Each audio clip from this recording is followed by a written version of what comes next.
Here we are for AP Physics for taking a look at using Gauss's law for planar symmetry. So what we're going to take a look at is what happens when you have charge that's spread out in like a sheet, okay? Something perhaps like this, okay?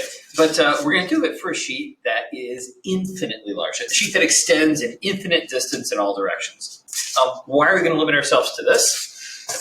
Well, I think you suspect the reason already. You say, hey, if I had a sheet of charge that was finite, there we go. Right? Maybe there's like, positive charge throughout the sheet, right? Right? All through the whole sheet, right? Positive charge, right? You say, well, what would the field look like for this? And you say, well, in the middle, the field line would go up. From the edges, the field line would radiate outward, right? And then outward, you know what I mean? But then when I kind of take a look at it, if I was a little bit off center, like, well, there'd be more charge to the left than to the right, and so it wouldn't push straight up. A little positive charge would be repelled at an angle. And as it goes, the further over to the right I get, the more charge there is to the left, more percentage of it. It's just going to make that field line curve. And you'll end up trying to diagram a field that looks, it's just like, right? And if I did this kind of more 3D-ish, you can imagine taking this and it's going to curve off kind of into the board and out of the board too, and curve like this. Like, well, what kind of a Gaussian surface can I draw around this thing that'll be easy to calculate the area? It's not going to be able to do it. So the good news is we're not going to worry about cases like that. We're always going to deal with sheets that are huge, okay? How huge? Well, if I wanted these field lines to really be straight, that would happen if I extended this out and made the sheet infinite. So what we're going to do is we'll deal only with infinite sheets of charge, or very large. How large? Large enough to consider them to be infinite. So that's what we're going to do. If I have an infinite sheet of charge, well, what would that look like from the side? From the side, you'd be like, oh, here's all this positive charge spread throughout. Obviously, we could do the same trick with negatively charged sheets. The field lines would just go the opposite way. But if I did this diagram, then you say, well, those field lines would just, and there'd be like equal charge both directions if this is infinite. And so there's not like more charge one side than the other. There's no reason for it to be angled. I'm going to get a field that just radiates out. Now, you know what I forgot to do? I forgot to show the field inside. If this is an insulator, I do have field inside. But you see, what if I was here inside? Well, there's more charge below than above. I'm going to tend to push up, right? But if I'm down here, there's more charge above than below. I tend to get pushed down. Right in the middle, what would the field strength be right along the center line? If the charge is uniformly distributed, you see the field right in the middle would actually be 0. Right? So right there, like there'd be a line there where the field is 0 in the middle of the sheet. So, all right. Anyway, that's what my field would look like. Now, what's important is the field, though, these field lines really will be nice and parallel and evenly spaced. And they'll be evenly spaced in the third dimension coming out here too. And so what that means is it's a uniform electric field. So when you have this infinite sheet, we're going to make a uniform E field.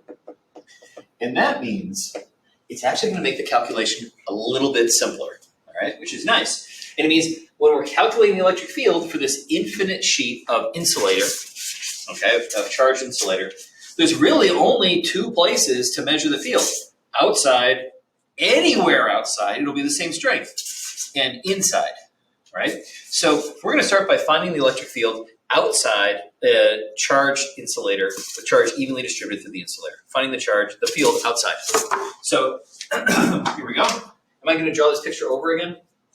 Nah, I'm just going to turn this into a 3D looking picture. Right? Good enough. Good enough for us. All right. These field lines, they're not just at the edge. Obviously, they're continuing all the way back. I'm going to try to draw a perspective picture. No. Okay, so here we go. So we are doing, let me go ahead and title this, planar geometry. We're doing case 1.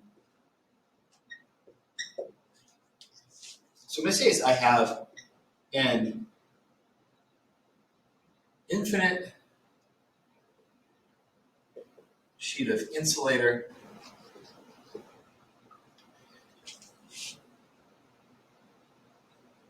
And now, if I want to talk about how much charge I have here in my insulator, clearly it's an infinite chunk of insulation. And so I'm not going to talk about the total charge because it would be infinite. I want to talk about how concentrated that charge is, my charge density. And so how could I talk about that? Well, I could talk about charge per volume. I could talk about taking like a cubic centimeter of this and how much charge is per cubic meter or whatever, how much charge I have in that. But a more common way that you see it done, and this is a little tricky, so we're going to define it very carefully, is they'll talk about the charge density like this. They'll say, hey, look, imagine that we took a look at a little cubic, I don't know, scale, cubic meter or whatever of the surface, right? Or square meter of area. What we're going to do is we're going to talk about how much charge we would have if I took this little square area and I punched through the material and then took it out, how much charge would be in that chunk, right? So it's per square meter of this punched through this thin sheet, how much I would have. So if I punch that out, how much charge is in this? Make sense? So it's weird. It's like, whoops. I don't know which way that goes now. But anyway, it's like I said, so it's my charge per unit area, but it's not like on the surface area. It's for that area punched through the sheet. Does that make sense? That's the charge in this. So the way they're going to symbolize that is they'll use this symbol sigma, right? So it's an infinite sheet of insulating material.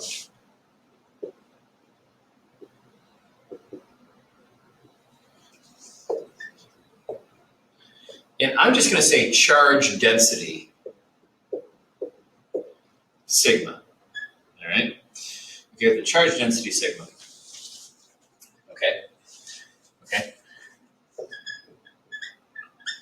Where sigma then, I should really learn how to draw that a little bit nicer, where sigma is my charge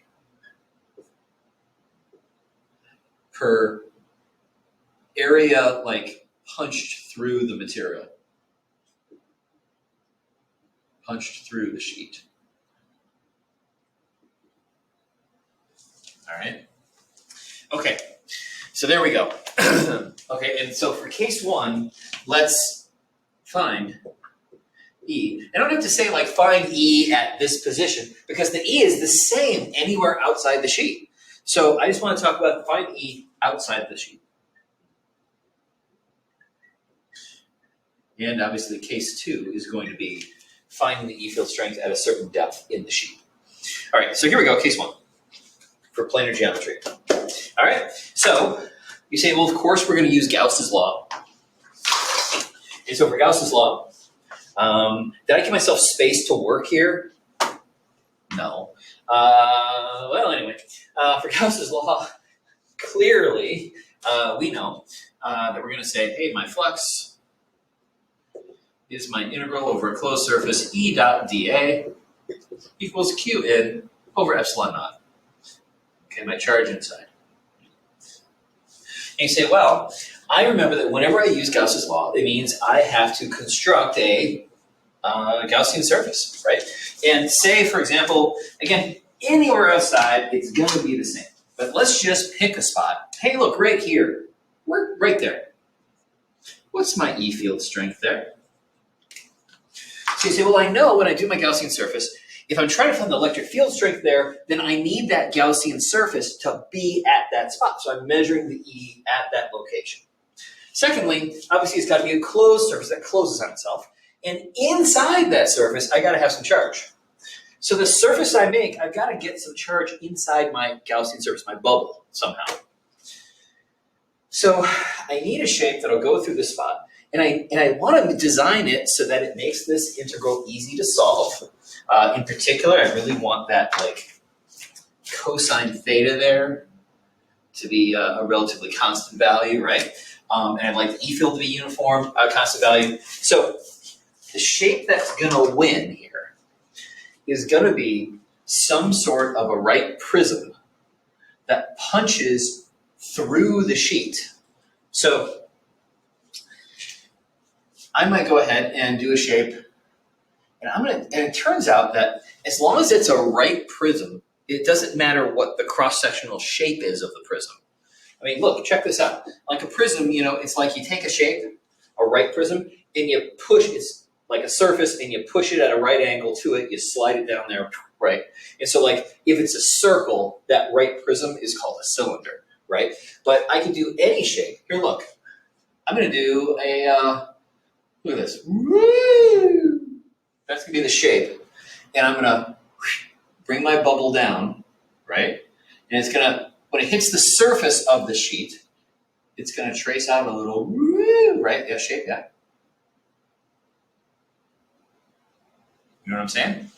Okay, and I'm going to punch through that material, right? And on the underside of the material, right, on the underside of the sheet of insulator,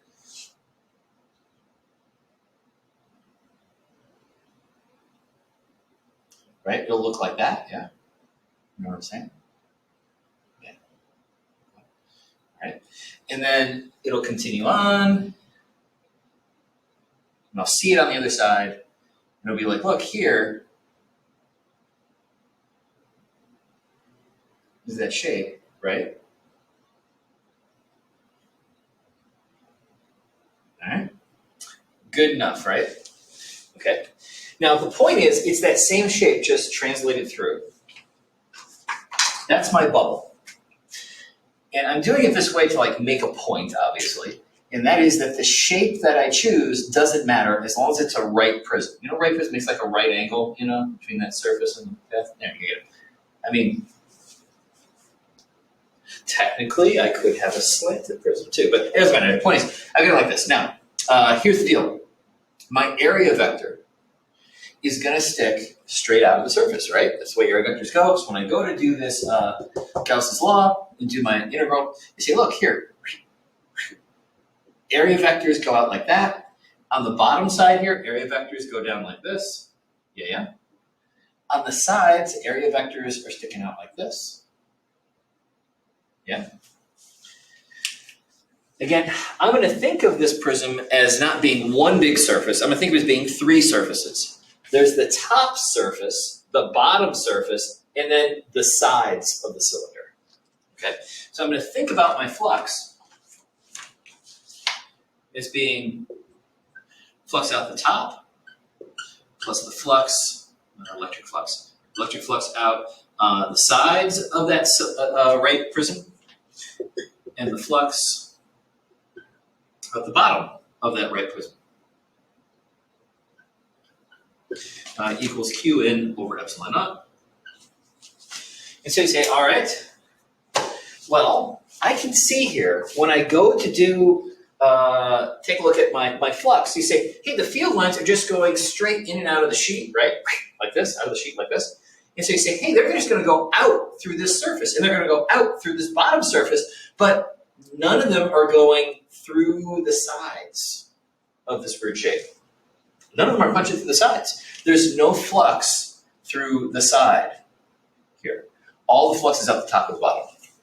So right here, no flux to the top.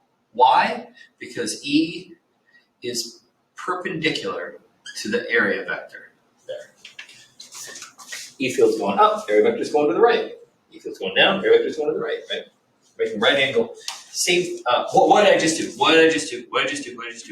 Oh my gosh. That's the sides. Sorry. The flux here is 0 because E is perpendicular to the area vector for the sides. However, there is flux out the top and the bottom. It's punching out to the top and out to the bottom. So we're going to get flux there and there. So when you think about it, you say, look, I'm just going to shade this area of the top and right here, this area at the bottom, they're the same. And the E field is going to be going at a 90-degree angle here. Sorry, straight out of the surface, so parallel to the area vector. Okay, 0 degrees to the area vector. And same thing here. So when I do this, I'm going to get the same amount of flux out the top as I'm getting out the bottom, right? Same. Okay, same flux of the top and bottom. Okay, by symmetry.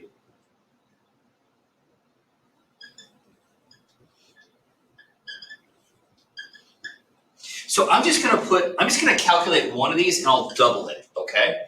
So it's gonna do 2 times, right? And I'll do like let's do the flux out of let's calculate the flux out of the bottom. Sure. We'll take that and we'll double it, okay? And that'll take into account flux out the top too, all right? So when I do this, we already said that the E field here was uniform, and so it's a constant E field strength everywhere on that surface. So E is going to be a constant.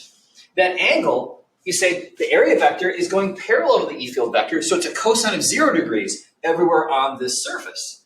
And then lastly, so the E will pop out and the cosine theta will pop out. What's left? We'll have E cosine of 0 degrees, which is just 1. And then we'll have the integral over a closed surface of dA. You see, what's the integral over a closed surface of dA? That all those little dA's just add up to be A. That's just the area of the surface, right? And so I'm just going to have E times 1 times the area of the surface. So this would just be E times 1 times A, right? And I have 2 of them. 1 for the top and 1 for the bottom, right? Because I got the same amount of flux here as here, okay, by symmetry. So that's the left side of Gauss's law, all right? Now the right side is Q in over epsilon naught. Okay, well, how do I figure out how much charge is inside my bubble here, inside my Gaussian surface? And you say, well, that would just be, oh my gosh, I didn't draw that. Oh, I did draw it. That's just, I made this really thick. This sheet is a little thicker than I would have expected. Anyway, it's this amount of charge that's in here, right? Where that bubble punches through the surface, right? And then punches out the bottom of the surface. It's just the charge in this region, right? Well, that's the charge in that area. What's the charge in that area punched through the surface?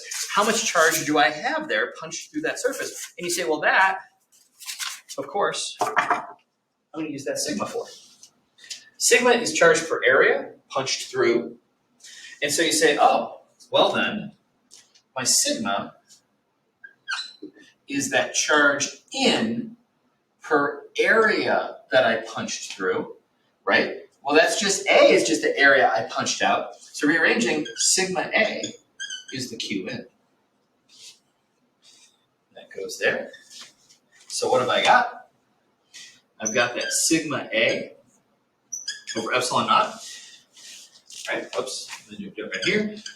And final step, hey, look, I've got 2EA equals sigma A over epsilon naught. This area, right, that was the area we were counting the flux through, is the same cross-sectional area as the cross-sectional area here that we punched out. Those A's are the same. Those A's drop out. Bam, bam, right? And what do I get? Move the 2. My E is sigma over 2 epsilon naught. And that is it. That is the formula for the E field outside insulating sheet of charge where the charge is uniformly distributed in it. That's the field outside every time. All right, so that's that problem. That's case 1 solved.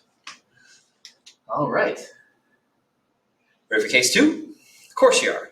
What's case 2 going to be? Let's find the field now inside that sheet. Okay, this is always tends to be the trickier case, but it's not going to be bad. Not going to be bad.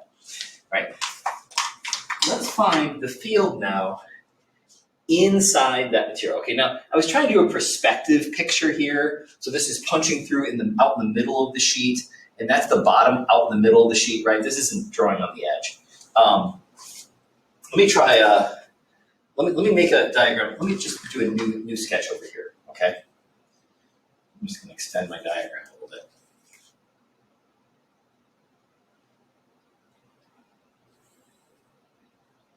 Give myself a little more space to draw. All right. So here's that infinite sheet. This time, I'm just going to draw on the edge, okay? So I can show what's going on inside a little bit easier than trying to draw out here, okay? Let's give a little bit more information. What I want to do is find the field strength inside. Now, we already indicated that right in the middle, like along this center line, if I have uniform charge distribution, right along that line, the E field is going to be 0. I've got as much positive charge above as below. A little positive charge put here would get pushed equally in both directions. Those forces would balance out to 0. So the E field strength will actually vary as I move through the sheet. So let's ask for about a particular spot then. We have to ask outside is the same strength everywhere. Inside depends on where we look. So we care about the depth that we are inside that sheet. Or better yet, how far we are from this center line. You know what I'm saying? So let's say, what do you want to call the thickness of the whole sheet of charge? We'll call that L? Sure, we'll call that L. What do you want to call then, let's say we're trying to find the field strength right here. Sure, right there. We want to know right at that point, how strong is the E field? Let's call this distance then, here, this distance here, right? How far above the center line we are, let's call that D. D, I don't want to call it D, because D's are like, get confused with derivatives, don't they? Probably don't really want to do that here. Yeah, oh yeah, let's call it H, our height above the center line. That sounds good, yeah, H. Okay, there we go. All right, so our goal now here in case 2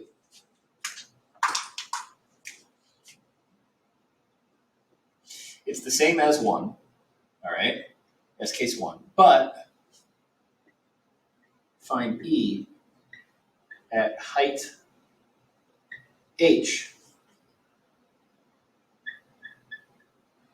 above the, what do you want to call that, center line?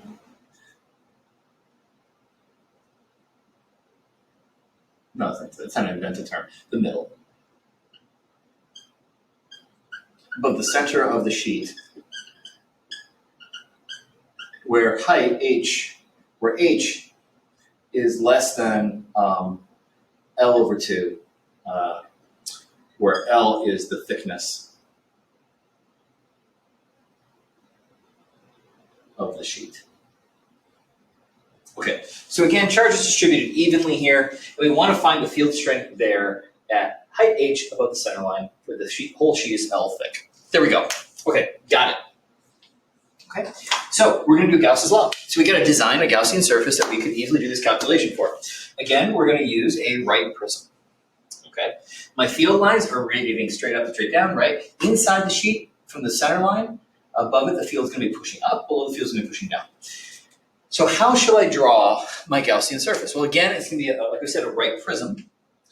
This time I'm not going to do a fancy shape. I'm just going to do it like a cylinder, okay? Like a cylinder shape. So here I am, and I want to find the E field there, so I have to have my boundary there, right? So my boundary of my little cylindrical shape will be right there, okay? At that same depth, or height H above the center midline there. So the thing is, now I need to have a closed surface. So how am I going to make this right prism go? Do I want to have it go outside? Or do I want to have it go inside? But then do I want to push out the other side? Well, by symmetry, it would make sense to just go from H above to H below, and then I'll have the same flux out both surfaces. I can do the same, it's just double the flux out one of them trick that we did here. So I could do that same sort of thing, or I could get really clever. What's the E field strength right at the midline? 0. So if I make my boundary right at the midline there, right? Yeah, at that center line, right? Okay, right along that line, E is 0. So I make that the bottom edge right there of my little cylindrical, my little right prism. It's a cylinder. Make sense? If I do it, so I could do it that way, all right, and that would work. Yeah, let's show it that way. Okay, so if I do it this way, I think in class I did it differently earlier today, but that's okay.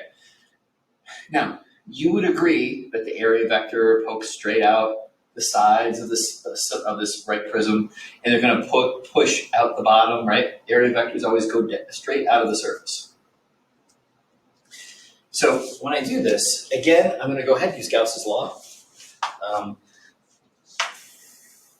Should I start fresh? Sure, start fresh. Well, it's going to look a lot like this, is what I'm saying. We'll go ahead and start fresh anyway. Okay, so what's going to look like? I'll have my integral over a closed surface, e vet dA is q in over epsilon naught. For that bubble that we chose, that Gaussian surface, you'll agree that there's flux out the side, right? And there's flux out the top and out the bottom. You say, well, actually, you say out the sides now. When I start considering flux, you say the flux out the sides, there's not going to be any flux out the side because the E field lines are just going to be going straight up and down here, right? I don't want to draw more field. I guess I extended it. You draw the field line here. The point is that field is going to be going, right? It's going to be going like straight up and straight up. So it's going to be going parallel there. Right here, though, there's no flux out the bottom because this is right where the field is zero, where my flux up, flux down would meet, kind of. It's right there at zero. And so there's no flux out the bottom because I cleverly chose to make my boundary there. So you say,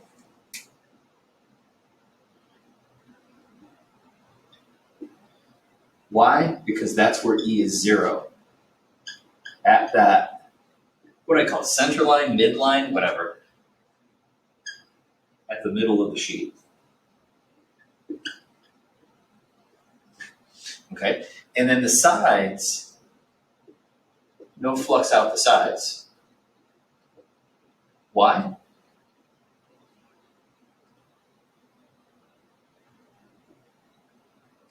Because there, that's the E field is perpendicular to the area vector that sticks out through the side of that cylinder. Because E is perpendicular to the area vector. Okay? The only flux is out the top. And so what's that flux going to be? Here I have that top that, say, has an area A. You'd say, well, I don't have to worry about flux out the sides or out the bottom. I just have to flux out the top.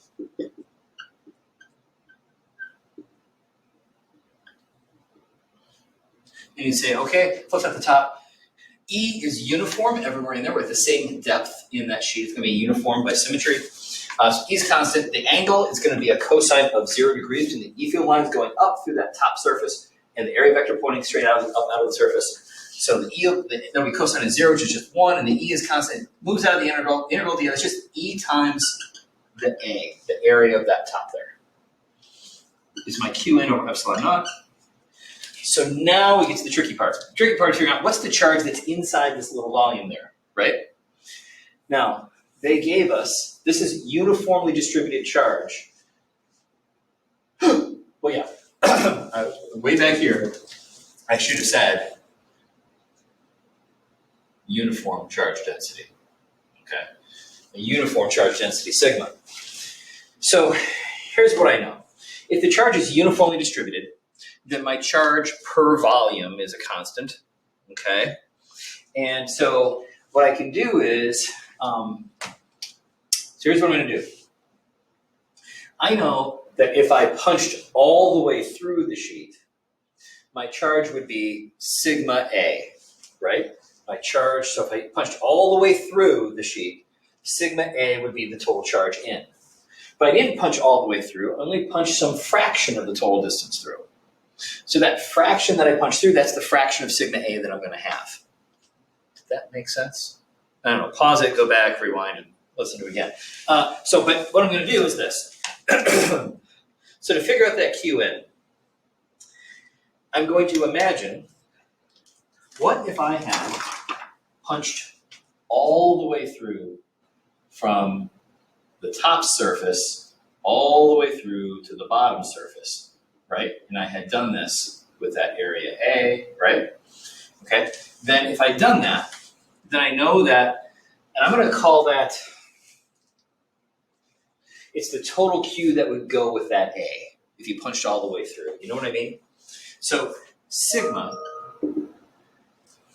I don't want to do it that way. Yeah, what I'm going to do is I'm going to set up a ratio. I'm going to say the Q that's in my bubble is to the Q I would get if I punched all the way through the sheet. What am I going to call that? The Q all the way through the sheet. I don't know. QA, sure. Okay. That's going to be equal to that ratio of the volume, right, that I have here in my bubble to the total volume if I punched all the way through. Volume in to the volume that goes for punching all the way through the sheet. So this QA and this volume A, that's for punching all the way through.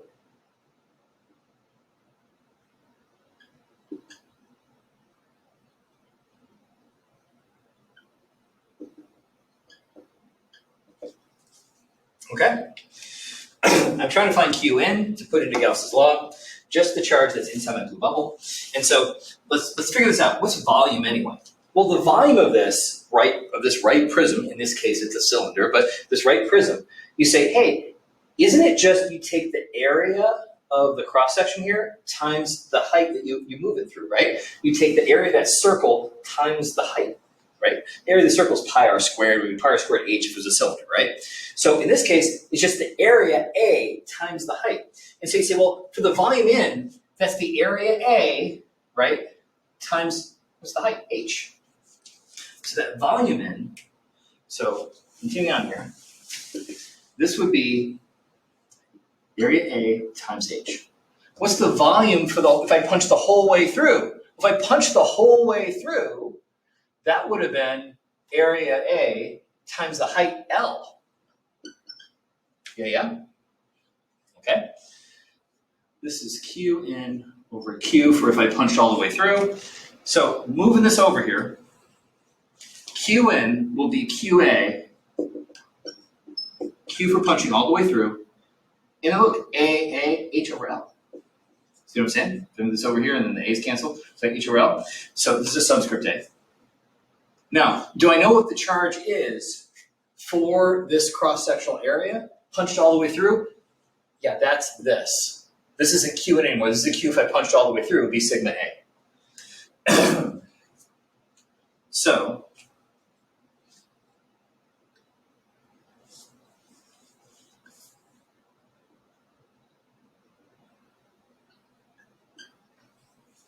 So what I'm going to do then, put that in there, I can get that Q in is going to be sigma A. That's the charge in. I wish I'd done that in purple to color code. Sorry. H over L. Okay. So this now is what I can put for Q in Gauss's law. So I'm going to get sigma A H over L. This A and this A, they're going to cancel. Bang, bang. And what do I get? I get that my E field strength inside that sheet at a height H above the center line is going to be sigma over epsilon naught times H over L. Right? And there's that. All right, so we have now successfully found the E field outside a sheet of insulator where the charge is evenly distributed. We found the E field inside a sheet of insulator where the charge is evenly distributed. What would come next? Well, you would say finding the E field outside and inside a sheet if the charge is not uniformly distributed, right? What if, you can imagine, the charge in this guy, right? Maybe it's like kind of a liquid, and I got this ionic stuff that's floating in, and as it cools and solidifies, what was liquid, the charges would have started to like repel each other. Maybe they could move a little bit and it started to kind of freeze out, and they couldn't all get all the way apart. And so you have the charge being not very dense in the middle, but getting more densely packed as you head to the surfaces. You can imagine doing a problem like that, right? So how would that work? Well, I'm just going to talk to you about how you would do it. And I think you can figure it out from here. But you say they would have to give me the charge density, and they would probably do this as a row. Probably. It's a charge per volume, right? And they talk about how that density is a function here. They would call this maybe the y-axis, and they talk about it being a function of y, right? And so maybe I call right here, the midline would be like y equals 0, right? Maybe I should have called this y instead of L, huh? Well, that's okay. So maybe they would do it, they would call it this, y equals 0, and they talk about the density as a function of y, as I move along the y-axis, right? And so I'd have like my charge density as a function of y. And so when I do this, when I'm trying to find my field, I would have to take my chart. I'd still do this cylindrical volume, right? That I do for my Gaussian surface-based cylinder. And I go ahead and I have to find the charge inside my bubble. And I would do that by slicing into a bunch of dq's, right? I'd want the q to have the same density at each slice, right? All over a slice, I don't have the same density, which means my slices will have to be like the constant y values, right? So I'll slice it up, the charge inside, slice, slice, slice, slice, slice, slice, slice, and add up all my little dq's in those guys to find the charge inside my volume, okay? And I think you kind of see how you would do that, right?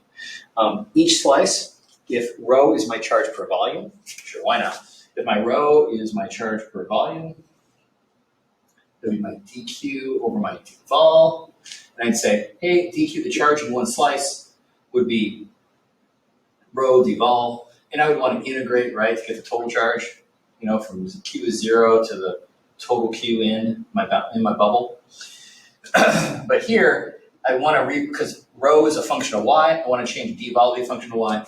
What would be the volume in one little slice? So I'd be doing like slice, slice, slice, slice, slice. Right?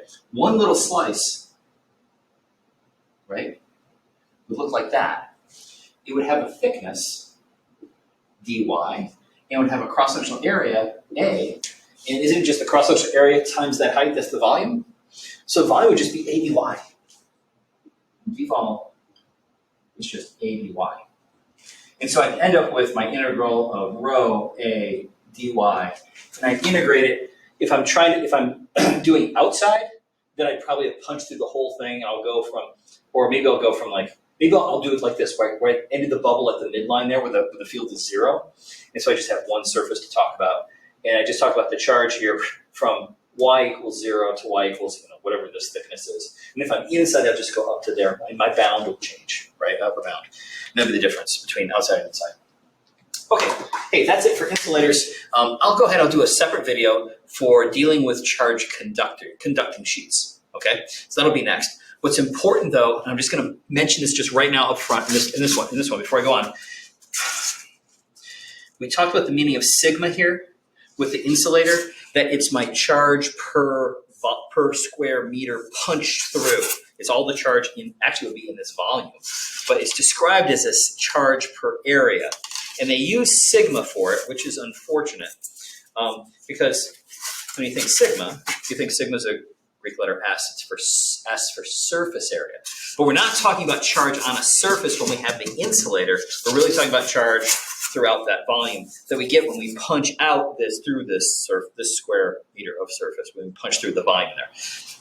When I deal with a conductor, now the charge is just on the surfaces, and they'll still talk about sigma. But then it really is a surface charge density.